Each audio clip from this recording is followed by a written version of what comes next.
నమస్తే, welcome to I dream weekend update with Kavitha. ఉపరాష్ట్రపతి పదవి అనేది రాజకీయాలకి అతీతం, రాజ్యాంగానికి లోబడి ఉండాల్సినటువంటి పదవి. ఇలాంటి పదవికి సంబంధించి ఇప్పుడు ఎందుకు రాజకీయాలు అందులో చోటు చేసుకుంటున్నాయి? ఎట్ ద సేమ్ టైం న్యాయ వ్యవస్థ గురించి కూడా ఎందుకని మాట్లాడుకోవాల్సినటువంటి అవసరం ఉంది? ఇండి కూటమి జస్టిస్ సుదర్శన్ రెడ్డిని తమ అభ్యర్థిగా అనౌన్స్ చేసిన తర్వాత బోల్డ్ అన్ని క్వశ్చన్స్ అయితే ఇప్పుడు తిరుగుతున్నాయి. వాటి గురించి మాట్లాడుకుందాం. మనతో పాటుగా ఉన్నారు సీనియర్ జర్నలిస్ట్ సాయి శేఖర్ గారు. నమస్కారం అండి. నమస్తే కవిత గారు, బాగున్నారా? అమెరికా నుంచి వచ్చి ఎప్పుడు వచ్చారు? ఎస్, 1 వీక్ అవుతుంది. 1 వీక్లో బోల్డ్ అని డెవలప్మెంట్స్ కనిపిస్తున్నాయి. అండ్ ఉపరాష్ట్రపతి పదవికి సంబంధించి జరుగుతున్నటువంటి ఇంత పెద్ద ఒక ఇష్యూ కావచ్చు, కాంట్రవర్సీస్, అలిగేషన్స్ ఇవన్నీ కనిపిస్తున్నాయి. కేవలం రాజకీయాలు మాత్రమే కాదు, న్యాయ వ్యవస్థను కూడా ఇందులో పెట్టడం, అందులోనూ మావోయిస్టులకు సంబంధించి కేంద్ర హోంమంత్రి అమిత్ షా అంత తీవ్రమైనటువంటి వ్యాఖ్యలు చేయడం. యాక్చువల్గా రాష్ట్రపతి, ఉపరాష్ట్రపతి రాజ్యాంగానికి లోబడి ఉండేటువంటి పదవులు, రాజకీయాలకు అతీతంగా ఉండాల్సినవి. ఏం జరుగుతోంది? ఎన్నిక అనేది ఎందుకు అలా పోటీతోనే జరుగుతోంది? యునానిమస్గా ఎందుకు జరగట్లేదు? ఏకగ్రీవం ఎందుకు కావట్లేదు? అసలు ఉపరాష్ట్రపతి పదవికి ఎలక్షన్ జరుగుతున్న నేపథ్యంలో ఈ ఉపరాష్ట్రపతి పదవీ కాలం ఎంత అనే దాని మీద ఎవ్వరికీ క్లారిటీ లేదు. అవును. కొంత ఈనాడు, కొంత డెక్కన్ క్రానికల్ రాధాకృష్ణన్ అనౌన్స్ చేసిన రోజు నాడు రాశాయి. రాయడానికి కూడా నేను ఆ ఎడిటర్ని కాంటాక్ట్ చేసి కొంచెం రాయండి, ఇది కాంట్రవర్సీగా ఉన్నది అని అన్న, జనానికి కన్ఫ్యూజన్ ఉన్నది అని. నేను మిమ్మల్ని క్వశ్చన్ అడగచ్చా? ప్లీజ్. ఇప్పుడు ఉపరాష్ట్రపతిగా ఎన్నికైన వ్యక్తి ఎవరైనా కానీ ఎన్నాళ్ళు పదవిలో ఉంటారు? సో యూజువల్గా ఒక 5 ఏళ్ల పాటు పదవీ కాలం అని అన్నప్పుడు సగంలోనే ఆయన రిజైన్ చేశారు. జగదీప్ ధన్కర్ రిజైన్ చేసిన తర్వాత ఇప్పుడు ఈయన పదవీ కాలం ఎంత ఉంటుంది? మీకున్న ఐడియా ఏంటండి? సో మామూలుగా అయితే 5 ఏళ్ల పాటు ఉండాలి, కాకపోతే 2.5 ఏళ్ళలోనే ముగుస్తుందేమో అని. ఆ కన్ఫ్యూజన్ ఏం అవసరం లేదు. First of all I would like to clarify that రాజ్యాంగం చాలా స్పష్టంగా చెప్పింది, రాష్ట్రపతి పదవికి, ఉపరాష్ట్రపతి పదవికి బై ఎలక్షన్ ఉండదండి, ఉప ఎన్నిక ఉండదు. ఓకే, ఎన్నిక మాత్రమే ఉంటుంది. సో ఎవరైనా రాష్ట్రపతిగా ఎన్నికైతే ఆయన టర్మ్ 5 ఏళ్ళు. ఇప్పుడు ఫర్ ఎగ్జాంపుల్ జాకీర్ హుస్సేన్ ప్రెసిడెంట్గా ఉండి చనిపోయారు. చనిపోయిన తర్వాత వివి గిరి పోటీ చేస్తే ఆయనకి ప్రెసిడెంట్గా ఉంటూ 2.5 ఏళ్ళలో ఎంతో కొంతకాలం అయిన తర్వాత చనిపోయాడు ఆయన. ఆ తర్వాత అతను మిగతా 2.5 ఏళ్ళు చేయడు. అది బై ఎలక్షన్ కాదు, అది ఎలక్షన్. ఇక కొత్త టర్మ్ స్టార్ట్ అయిపోతుంది. ఆయన పదవీ కాలం, ఆయన 5 ఏళ్ళు ఉన్నారు, 5 ఏళ్ళు అది. తర్వాత ఫక్రుద్దీన్ అలీ అహ్మద్ ప్రెసిడెంట్ అయ్యారు. ఆయన మిడ్వేలో చనిపోయారు. ఆ తర్వాత నీలం సంజీవ్ రెడ్డి ఎలక్ట్ అయ్యారు. ఆయన త్రూఅవుట్ ది టర్మ్ పనిచేశారు. సో రాష్ట్రపతి పదవికి, ఉపరాష్ట్రపతి పదవికి ఉప ఎన్నిక ఉండదు, ఇది డైరెక్ట్ ఎన్నిక మాత్రమే. బ్యాలెన్స్ ఆఫ్ టర్మ్ అంటే ఏముండదు. ఇక్కడ వీళ్ళిద్దరు ఏ సభలోని సభ్యులు కారు. ఉపరాష్ట్రపతి రాజ్యసభలో సభ్యుడు కాదు. ఆయన ఉపరాష్ట్రపతి కావడం వల్ల దానివల్ల సంక్రమించినటువంటి అధికారం రాజ్యసభకి చైర్మన్గా వ్యవహరిస్తారు. ఇప్పుడు ఫర్ ఎగ్జాంపుల్ ఒక రాజ్యసభ సభ్యుడు మధ్యలో రాజీనామా చేశారనుకోండి, దానికి ఉప ఎన్నిక జరిగితే అతని తాలూకా బ్యాలెన్స్ ఆఫ్ పీరియడ్కి ఇంకొకరు ఎలక్ట్ అవుతారు. దాన్ని క్యాజువల్ వేకెన్సీ అంటారు. అలాగే లోక్సభలో ఎవరన్నా సభ్యుడు రాజీనామా చేస్తే ఉప ఎన్నిక జరగచ్చు, ఏదన్నా ఒక సభ్యుడు చనిపోతే ఉప ఎన్నిక జరగచ్చు. అది ఆ లోక్సభ తాలూకా టెన్యూర్ ఎంతవరకు ఉన్నదో అంతవరకే ఉంటుంది. సపోజ్ ఆ ఉప ఎన్నిక జరిగిన తర్వాత 6 నెలలకో సంవత్సరానికో లోక్సభను రద్దు చేశారనుకోండి, ఏదైనా కారణం చేత, నేను ఎలక్ట్ అయ్యాను 5 ఏళ్ళు ఉంటానంటే కుదరదు. లోక్సభ రద్దుతో పాటు ఇతని పదవి కూడా పోతుంది. ఉపరాష్ట్రపతి పదవి పోదు, రాష్ట్రపతి పదవి పోదు. వాళ్ళు అదే ప్లేస్లో ఉంటారు. వాళ్ళు ఎన్నికైన రోజు నుంచి 5 ఏళ్ళు వాళ్ళ కాలపరిమితి. దీనికి 3 రకాల ఆప్షన్స్ ఉన్నాయి. ఒకటి, ఈ ఉపరాష్ట్రపతి అభ్యర్థిని మధ్యలో రాష్ట్రపతిగా మళ్ళీ నామినేట్ చేస్తే, ఒకవేళ అతను ఎన్నికైతే అప్పుడు ఈ ఉపరాష్ట్రపతి పదవి ఖాళీ అవుతుంది. మళ్ళీ దానికి ఉప ఎన్నిక జరుగుతుంది, మళ్ళీ దానికి ఎన్నిక జరుగుతుంది. అతను 5 ఏళ్ళు ఉంటాడు. ఇప్పుడు ఆర్ వెంకటరామన్ గారు ఉపరాష్ట్రపతిగా 2 సంవత్సరాల 11 నెలలు చేశారు. ఆ తర్వాత ఆయన్ని రాష్ట్రపతి పదవికి నామినేట్ చేసింది అధికార పార్టీ. చేస్తే ఆయన ఎన్నికయ్యాడు రాష్ట్రపతిగా. ఆ తర్వాత వచ్చిన ఆయన 5 ఏళ్ళు చేయాల్సిందే. కేఆర్ నారాయణన్ కానీ శంకర్ దయాళ్ శర్మ కానీ వీళ్ళంతా కూడా 4 ఏళ్ల 11 నెలలు 4 ఏళ్ల 11 నెలల కొన్ని రోజులు ఇలా ఎందుకు జరిగిందంటే వాళ్ళని రాష్ట్రపతిగా నామినేట్ చేశారు కాబట్టి. సో ఉపరాష్ట్రపతి పదవికి బై ఎలక్షన్ ఉండదు. ఈయన రాజీనామా చేయకపోయినా మధ్యలో లేక ఇంకేదైనా కారణం చేత ఆయన ఆ పదవిని నిర్వహించలేకపోవడం లేక రాష్ట్రపతిగా నామినేట్ అవ్వకపోతే ఈయన 5 ఏళ్ళు ఉంటారు. ఎవరు ఎలక్ట్ అయినా సరే, అది రాధాకృష్ణన్ గారు కానీ సుదర్శన్ రెడ్డి గారు కానీ ఎవరు ఎలక్ట్ అయినా 5 సంవత్సరాలు ఫుల్గా ఉంటారు. ఇది ఫస్ట్ క్లారిటీ. రెండోది మీరు అడిగిన ప్రశ్న, అసలు ఈ భారతదేశం ఫామ్ అయిన దగ్గర నుంచి రాష్ట్రపతి ఎలక్షన్కి యునానిమిటీ అనేది లేదండి. ప్రతిసారి ఎన్నికే జరిగింది, ఏకగ్రీవంగా ఎప్పుడు జరగలేదు. ఒక్కసారి జరిగింది. నీలం సంజీవ్ రెడ్డి గారు ఎలక్ట్ అయ్యారు. ఈ నీలం సంజీవ్ రెడ్డి గారు వివి గిరి పోటీ చేసినప్పుడు కాంగ్రెస్ పార్టీ అభ్యర్థిగా రాష్ట్రపతి ఎలక్షన్కి పోటీ చేశారు. ఇందిరాగాంధీకి ఆయన మీద ఎందుకో కోపం వచ్చింది. ఆ దశలో అంతరాత్మ ప్రభావం ప్రకారం ఓట్లు వేయమని చెప్పింది. చెప్పడంతో అంటే ఆవిడ వివి గిరిని సపోర్ట్ చేస్తుంది. సో వివి గిరి గెలిచారు. నీలం సంజీవ్ రెడ్డి గారు ఓడిపోయారు అప్పుడు. బట్ జనతా పార్టీ ప్రభుత్వం ఉన్నప్పుడు నీలం సంజీవ్ రెడ్డి గారు రాష్ట్రపతి ఎన్నిక జరిగితే నీలం సంజీవ్ రెడ్డి గారు పోటీ చేసినప్పుడు ఎవ్వరూ వేరే వ్యక్తి పోటీ చేయలే. ఆయన ఒక్కడే భారతదేశ చరిత్రలో ఏకగ్రీవంగా ఎన్నికైనటువంటి రాష్ట్రపతి. ఉపరాష్ట్రపతి పదవికి ప్రతిసారి ఎన్నికలు జరుగుతూనే ఉన్నాయి. Always it is not unanimous election ever. ప్రతిపక్ష కూటమి తరఫున ఎవరో ఒకళ్ళని నిలబెట్టడం జరుగుతుంది. ఓడిపోతారు అని తెలుసు, అయినా కానీ నిలబెడతారు. అది రాజ్యాంగ స్ఫూర్తి. ప్రజాస్వామ్యంలో అది రాజ్యాంగ స్ఫూర్తి. ఎందుకంటే అంతరాత్మ ప్రబోధం ప్రకారం ఓటేసే అవకాశం ఒకటి ఉన్నదని ఒక సంప్రదాయాన్ని ఇందిరాగాంధీ గారు సృష్టించారు కదా. అంచేత అలాంటి అవకాశం అని ఉంటే అంచేత ఉపరాష్ట్రపతి పదవికి పోటీ జరుగుతూనే ఉంది ప్రతిసారిని. ఎప్పుడు ఏకగ్రీవంగా ఎవరు ఎన్నిక అవ్వలేదు. ఇప్పుడు పరిస్థితికి వచ్చేసరికి ఇండి కూటమి జస్టిస్ సుదర్శన్ రెడ్డి గారిని తమ అభ్యర్థిగా ప్రకటించారు. ఇక్కడ కొంచెం రేవంత్ రెడ్డి గారికి క్రెడిట్ ఇద్దాం. ఎందుకంటే ఆయన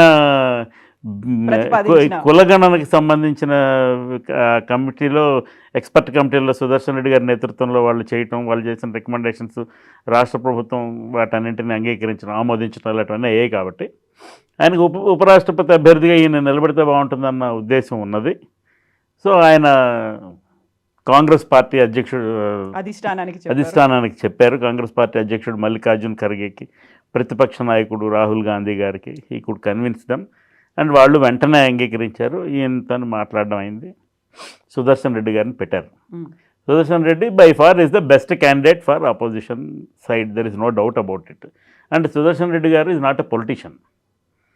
అంచేత హీ థాట్ ఇది అపొలిటికల్గా ఉంటుంది, రాజకీయాలకి అతీతంగా ఈ ఎలక్షన్ ఉంటుంది అని దాన్ని ఆయన ముందు he try to paint it like that. Radhakrishnan గారు ఆర్ఎస్ఎస్ కార్డు హోల్డరు, చిన్నప్పటి నుంచి ఆర్ఎస్ఎస్లో తర్వాత బీజేపీలో ర్యాంక్స్లో ఎదిగినవాడు. 2 సార్లు కోయంబత్తూరు లోక్సభ నుంచి ఎంపీగా చేశారు. ఒకసారి జయలలిత మద్దతుతోనూ 98లో 1 ఇయర్లో పడిపోయింది ఆ లోక్సభ. వాజ్పేయి గారు 1 ఓటుతో ఓడిపోయిన ఆ సందర్భం. తర్వాత డిఎంకే సపోర్ట్తో 5 సంవత్సరాలు 99 నుంచి 2004 వరకు ఉండినారు. ఈ 2 సందర్భాల్లోనే ఆయన ప్రత్యక్ష ఎన్నికల్లో పాల్గొని అక్కడ ఎన్నికయ్యారు. తర్వాత తమిళనాడులో బీజేపీ ఎలక్ట్ అవడం అనేది ఇలా ఎవరో ఒకరు మద్దతుతో ఉంటే తప్ప అది అయ్యే పని కాదు. ఆయన చేత ఆయనకి గవర్నర్ ఉద్యోగం ఇచ్చారు. కొన్ని రోజులు మన తెలంగాణకు కూడా ఆయన ఇన్ఛార్జ్ గవర్నర్గా పనిచేశారు. ఇప్పుడు మహారాష్ట్ర గవర్నర్గా ఉన్నారు. ఆయన్ని ఉపరాష్ట్రపతి అభ్యర్థిగా నామినేట్ చేశారు. సంతోషం, అయిపోయింది. అయితే జస్టిస్ సుదర్శన్ రెడ్డి గారు ఎప్పుడైతే దీన్ని రాజకీయాలకు అతీతంగా ఉంచుదామని అన్న తర్వాత అది అక్కడికి ఆగిపోయింటే కథ వేరేగా రకంగా ఉండేది. అయితే ఒకటి, Congress party it is not taking these elections easy and they are not taking it lying down. గట్టి పోటీ ఇస్తామనే పరిస్థితికి వచ్చేసారు వాళ్ళు. ఓటు చోరీ అని, ఓటు అధికార యాత్ర అని, వీటన్నిటి మీద రాహుల్ గాంధీ గారు చేస్తున్న క్యాంపెయిన్స్, రాహుల్ గాంధీకి కూడా సపోర్ట్ బాగా పెరుగుతోంది. బీజేపీ ఇదివరకట్లాగా మొదటి 2 ఎలక్షన్స్లో 2014లోను 19లోను జరిగిన ఎలక్షన్స్లో వచ్చినట్టుగా బ్రూట్ మెజారిటీ బీజేపీకి సొంతానికి రాలా. It is depending on Telugu Desam and Janata Dal you. So వాళ్ళ మద్దతుతో మాత్రమే నిలబడున్నారు వాళ్ళు. అంచేత బీజేపీ కూసాలు కొంత కదిలినాయి. ఈ పరిస్థితుల్లో వాళ్ళు చెప్పినట్టుగా అన్నీ నడుస్తున్నట్టుగా ఏం లేదు కథ. ఇదో పక్కన ఉంచండి. సుదర్శన్ రెడ్డి గారు ఆయన ఒక రాజ్యాంగ నిపుణుడు, భారత సుప్రీంకోర్టులో కొన్ని ఎమినెంట్ జడ్జిమెంట్స్ ఇచ్చినటువంటి సందర్భాలు ఉన్నటువంటి ఒక పర్సనాలిటీ అండ్ ఒక స్టేచర్ ఉన్నటువంటి మనిషి. ఆయన ఇండియా టుడే టీవీకి, తర్వాత ఇంకా మన తెలుగు దినపత్రికల్లో కొన్నిటికి ఇంటర్వ్యూలు ఇస్తూ ముఖ్యమంత్రి రేవంత్ రెడ్డి గారు ఒక గుగ్గులు వేశారు. ఏంటి, ఈయన తెలుగు వ్యక్తి పివి నరసింహారావు గారిని లోక్సభకి పోటీకి పెట్టినప్పుడు, ఆయన ప్రధానమంత్రి అయిన తర్వాత ఆయన లోక్సభలో ప్రవేశించడానికి నంద్యాల నుంచి ఉప ఎన్నిక క్రియేట్ చేసి పోటీ చేసినప్పుడు తెలుగుదేశం తరఫున ఎన్టీ రామారావు గారు పోటీ పెట్టలేదు, తెలుగు వ్యక్తి ప్రధానమంత్రి ఉన్నాడు కాబట్టి మేము మద్దతు చేస్తున్నాం అని చెప్పారు. అదే స్ఫూర్తితో మీరు కూడా మద్దతు ఇవ్వండి అని ఆయన కేసీఆర్ గారికి గుగ్గులు వేశారు. ఇప్పుడు కేసీఆర్ గారు రేవంత్ రెడ్డి పార్టీ సమర్థిస్తున్న సుదర్శన్ రెడ్డి గారికి ఓటు వేస్తారా వేయరా తెలీదు. ఒక చిన్న సందేహం ఉంది అక్కడ. దీంతో పాటుగా కేవలం ఇండి కూటమి మాత్రమే కాదు, ఆ కూటమి వెలుపల ఉన్నటువంటి పార్టీలు కూడా నాకు మద్దతు పలుకుతున్నాయి. అంటే అంతరాత్మ ప్రభావం ప్రకారం మిగతా పార్టీలు వాళ్ళు వేస్తారనే ఉద్దేశం కావచ్చు. ఇప్పుడు BRS is not part of INDI కూటమి, సో వీళ్ళు కూడా వేస్తారనే అభిప్రాయంతో ఆయన చెప్తున్నాను. సమర్థించుకుంటే సమర్థించుకోవచ్చు, కానీ అసలు ఈ రాజకీయపరమైనటువంటి కామెంట్ చేసి దాన్ని ఇది రాజకీయాలకు అతీతమైనటువంటి పదవి అంచేత ఎలక్షన్ అలాగే ఉంచుదాం అన్న ఈ రెండు, these two are mutually contradictory. అది జరిగి ఉండకూడదు ఒకటి. రెండోది, న్యాయ వ్యవస్థ గురించి మీరు అడిగారు. అమిత్ షా సుదర్శన్ రెడ్డి గారి గురించి మాట్లాడుతూ 2011లో సుదర్శన్ రెడ్డి గారు భాగస్థులుగా ఉన్నటువంటి ఒక బెంచ్, సుప్రీంకోర్టు బెంచ్ ఒక తీర్పు ఇచ్చింది సల్వా జుడుమ్కి వ్యతిరేకంగా. సల్వా జుడుమ్ అనేది ఒక anti Maoist group that was working very powerfully in Chhattisgarh. అయితే ఈ సల్వా జుడుమ్ అనే దాన్ని ప్రభుత్వాలు లోపాయకారిగా ప్రోత్సహించడం అనే కార్యక్రమం జరుగుతుండింది. సల్వా జుడుమ్ కార్యకర్తలు, especially the tribal communities in Chhattisgarh, వాళ్ళని స్పెషల్ పోలీస్ ఆఫీసర్స్గా అపాయింట్ చేసి వాళ్ళ దగ్గర నుంచి సమాచారం నక్సల్స్ గురించిన సమాచారం తెలుసుకోవడానికి వాళ్ళకి ఆర్థికపరమైనటువంటి ఇన్సెంటివ్ ఇస్తూ ప్రోత్సాహం జరిగింది. సరే, సల్వా జుడుమ్ నేతలు చాలామందిని తర్వాత ఉత్తరకాలంలో జరిగినటువంటి అటాక్లో నక్సల్స్ చాలామందిని చంపేశారు, వాళ్ళని ఉద్యమం కూడా మూతపడిపోయింది. బట్ చట్టపరంగా సల్వా జుడుమ్ లాంటి వ్యవస్థని చేయడం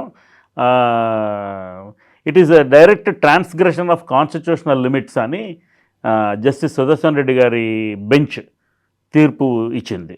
అయితే అమిత్ షా గారు ఏమంటారంటే, ఆ తీర్పు ఇవ్వకపోతే నక్సలిజం ఒక 5 ఏళ్ల ముందే అంతమైపోయేది, 2020కే అంతమైపోయేది. తీర్పు ఇవ్వకపోతే నువ్వు ఎవరి గురించి కామెంట్ చేస్తున్నట్టు? హోంమంత్రి గారు ఎవరి గురించి కామెంట్ చేస్తున్నారు? Is not talking about justice Sudarshan Reddy. అతను వ్యక్తిగతంగా ఇచ్చినటువంటి జడ్జిమెంట్ కాదు. ఆయన అన్ని పక్షాలు వాదనలు విన్న తర్వాత అన్నిటినీ పరిగణలోకి తీసుకొని సుప్రీంకోర్టు ఒక తీర్పు ఇచ్చింది. సుప్రీంకోర్టు తీర్పుని నువ్వు సుదర్శన్ రెడ్డి గారికి వ్యక్తిగతంగా, ఆయన ఇప్పుడు ఇండి కూటమి అభ్యర్థి కాబట్టి దానికి ఆయన్ని వ్యక్తిగతంగా అట్రిబ్యూట్ చేయడం ఎంతవరకు కరెక్టు? 2011లో జడ్జిమెంట్ ఇచ్చారు, ఇప్పుడు 2025, 14 సంవత్సరాల తర్వాత how are you attributing it to one particular judge who is part of that bench? Maybe ఇది సీనియర్ మోస్ట్ జడ్జి కావచ్చు, అయినా కానీ వారు ఇచ్చిన తీర్పు సుప్రీంకోర్టు ఇచ్చిన తీర్పు. సో ఈయన సుప్రీంకోర్టు తీర్పు కాబట్టి దానికి పొలిటికల్ మోటివ్స్ అట్రిబ్యూట్ చేయకూడదు అని వీరు అన్నారు, అంగీకరిస్తాం.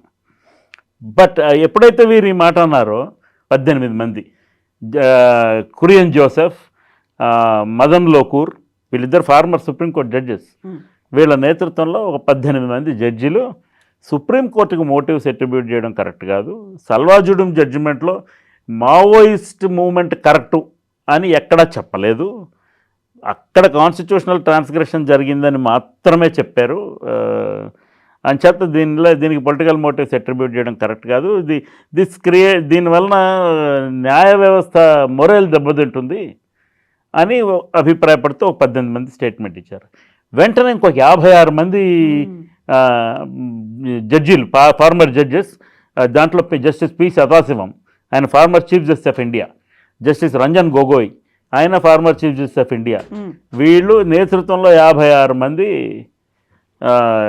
ఇది కాదు వీళ్ళు ఈ 18 మంది ఎక్స్ప్రెస్ చేసిన అభిప్రాయం కరెక్ట్ కాదు, వైస్ ప్రెసిడెంట్ ఎలక్షన్ పొలిటికల్గా జరుగుతోంది, ఇది జ్యుడిషియరీ డిమోరలైజ్ అయిపోవటం అలాంటిదే ఉండదు హోమ్ మినిస్టర్ స్టేట్మెంట్ వల్ల, ఒక లార్జర్ కాన్సిక్వెన్స్ని మాత్రమే అతను హైలైట్ చేస్తున్నాడు అని వాళ్ళు హోమ్ మినిస్టర్కి సపోర్ట్గా మాట్లాడారు. దానికి మీరు చూడండి, సదాశివం గారు రిటైర్ అయిపోయిన తర్వాత కేరళ గవర్నర్గా వెళ్ళారు,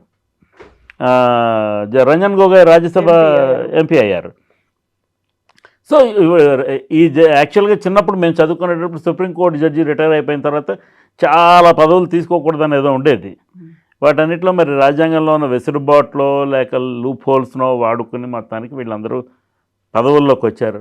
ఇప్పుడు నేను ఒక తీర్పు చెప్పే స్థితిలో ఉండి స్థానంలో ఉండి కొన్నాళ్ళు తీర్పులు చెప్పి ఆ తర్వాత నేను ఏదో ఒక రాజకీయ పార్టీ ఇచ్చినటువంటి రాజ్యాంగ పదవే కావచ్చు గవర్నర్ పదవి, కానీ అధికార పార్టీకి సంబంధించిందే కదా, అధికార పార్టీ వాళ్ళ మద్దతు లేకుండా ఎవరు రాజ్యాంగ పదవుల్లో కూర్చోపెట్టరు కదా.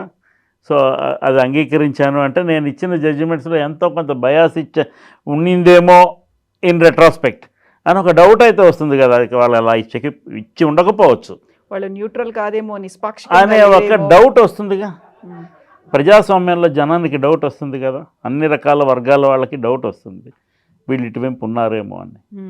సో మొత్తానికి అదొకటి ఉన్నది ఈ 56 మంది ఖండించడంలో, అట్లానే వాళ్ళ 18 మంది ఆయన్ని వెనకేసుకు రావడంలో. యాక్చువల్గా సుదర్శన్ రెడ్డి గారికి ఈ కాంట్రవర్సీలకు దూరవలసిన అవసరం లేదు. ఇప్పుడు అమిత్ షా అల్వాజుడం జడ్జిమెంట్ గురించి మాట్లాడితే సుదర్శన్ రెడ్డి గారు సుప్రీంకోర్టు ఇచ్చింది అయ్యా ఆ తీర్పు, ఇది వ్యక్తిగతం కాదు అన్నంతవరకు చెప్పి వదిలేస్తే సరిపోయేది. ఇక దాన్ని పొడిగించకుండా ఉండవాలి. మన రాజకీయ నాయకులు చాలామందికి, ముఖ్యంగా హైదరాబాద్లో తెలంగాణలో ఉన్నటువంటి అన్ని పార్టీల రాజకీయ నాయకులకి. దెన్ వాట్ అబౌట్ బీఆర్ఎస్ ఎవరికి మద్దతు ఇస్తుంది? కేటీఆర్ అయితే ఒక కామెంట్ చేశారు, 3rd గ్రేడ్ సీఎం ప్రతిపాదించినటువంటి వ్యక్తికి మేము ఎందుకు మద్దతు ఇవ్వాలి? అసలు ఇలాంటి కామెంట్స్ అవసరం లేదండి, ఇలాంటి కామెంట్స్ అవసరం లేదు. ఇప్పుడు పొలిటికల్గా మీరు ఒక స్టాండ్ తీసుకోండి, మేము ఇండి కూటమిలో భాగస్థులం కాదు, ఎన్డీఏలో భాగస్థులం కాదు, కాబట్టి మేము ఎవరికీ మద్దతు ఇవ్వం, ఇది ఒక స్టాండ్ గౌరవనీయంగా ఉంటుంది. లేదు బీజేపీ నేతృత్వంలోని ఎన్డీఏ పరిపాలన మీద మాకు విశ్వాసం లేదు, అందుచేత ప్రతిపక్షాల ఐక్యత కోసం మేము ఇండి కూటమి అభ్యర్థికి మద్దతు ఇస్తున్నాం అనేది ఇంకో స్టాండ్. ఇక్కడ రాష్ట్రంలో వాళ్ళకి ఉప్పు నిప్పు కాబట్టి ఇండి కూటమికి మద్దతు ఇవ్వకపోవచ్చు. అలాంటి సందర్భంలో మేము బీజేపీకి మద్దతు ఇస్తున్నామని ప్రకటించడం ఇంకొక ఛాన్స్. వీళ్ళకి సేఫెస్ట్ ఈజ్ టు అబ్స్టైన్, ఎలక్షన్లోంచి పార్టిసిపేట్ చేయకుండా అబ్స్టైన్ అవ్వడం, లేకపోతే నోటాగా ఓటు వేయడం. లేకపోతే యూరియాని ఎవరైతే రాష్ట్రానికి తీసుకొస్తారో వాళ్ళకి ఓటేస్తాము అనేటువంటి మాట కూడా కేటీఆర్ అన్నారు. ఇవన్నీ కేటీఆర్ గారు అలాగంటే నాకు కొంచెం ఆశ్చర్యంగా ఉంది, ఎందుకంటే these things are the smack of political opportunism.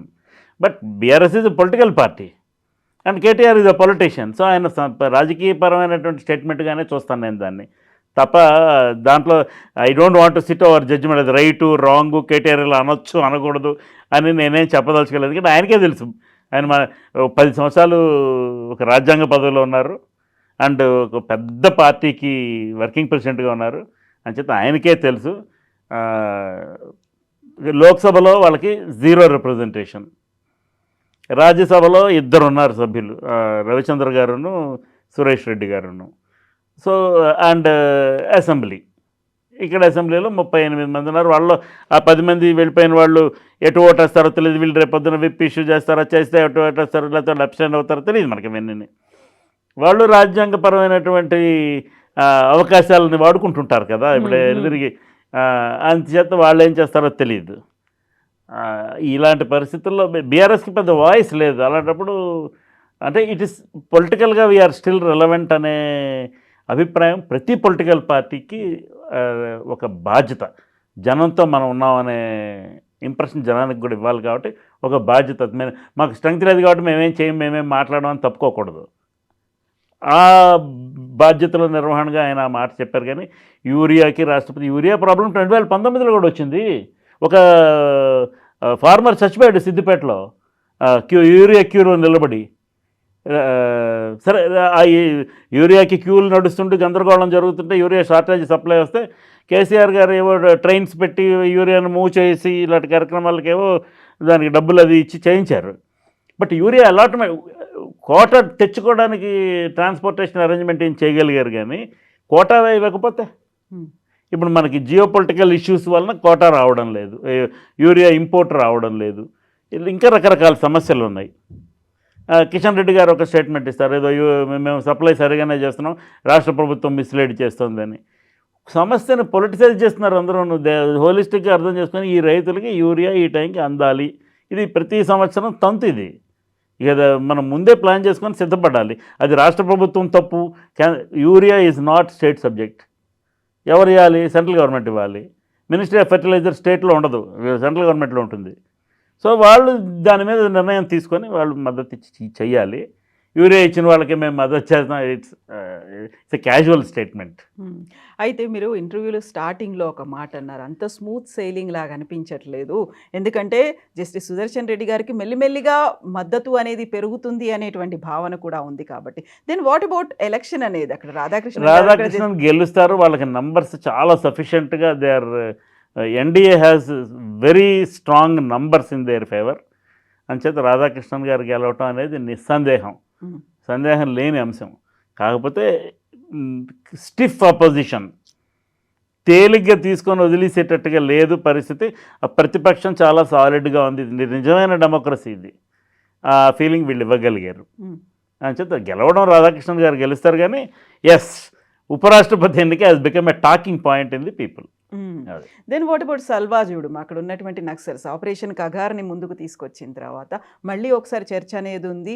మార్చి 2026 కల్లా చివరి మావోయిస్ట్ని కూడా మేము మట్టు పెడతాము, అంతమొందిస్తాము అని. That's a different state policy అండి కంప్లీట్గా. సల్వాజుడంకి వ్యతిరేకంగా జస్టిస్ సుదర్శన్ రెడ్డి గారి బెంచ్ ఇచ్చిన తీర్పు 2011లో కేవలం అది constitutional transgression of constitutional limits, రాజ్యాంగం విధించిన పరిమితులను దాటి వ్యవహరించడమే ఈ సల్వాజుడం అనేది. ఎందుకంటే ప్రైవేట్ ఆర్మీ అనేది క్రియేట్ చేయడం రాజ్యాంగ పరిధిలో అంశం కాదు. సో వాళ్ళని స్పెషల్ పోలీస్ ఆఫీసర్స్గా ట్రీట్ చేయడం రాజ్యాంగ పరంగా కరెక్ట్ కాదు. ఆ విషయాన్ని ఆయన బెంచ్ తీర్పు ఇచ్చింది తప్పితే that's all irrelevant now. And కేంద్ర ప్రభుత్వం Maoism is a sociological problem అని ముందర కొన్నాళ్ళు చూశారు. తర్వాత అది లా అండ్ ఆర్డర్ ప్రాబ్లంగా ట్రీట్ చేస్తున్నారు సెంట్రల్ గవర్నమెంట్. సో వాళ్ళ స్టాండ్ వాళ్ళు కరెక్ట్గా చెప్తున్నారు. అది రైటా తప్ప అనేది is a debatable thing again. Yes, thank you so much. Thank you. ప్రస్తుతం ఉన్నటువంటి సమాజం దేనికి ప్రయారిటీ ఇస్తుంది? ఆర్థిక సంబంధాల చుట్టూ మాత్రమే తిరుగుతుంది. మళ్ళీ ఎన్నికలంగానే చాలా విరక్తి కలుగుతాను. మంచి అనిపిస్తుంది కదా, లేడీస్ కూడా ఛాలెంజింగ్ జాబ్స్ చేసినప్పుడు చాలా బాగుంటది. ట్రాఫిక్ అసిస్టెంట్స్ గా నియమించిన ట్రాన్స్జెండర్స్ అందరితో సాల్యూట్ చేయించుకుంటున్నారు. ఫుడ్ డెలివరీ ఇవ్వటానికి వెళ్ళినటువంటి డెలివరీ బాయ్ అనిల్ పై కళ్ళ ముందు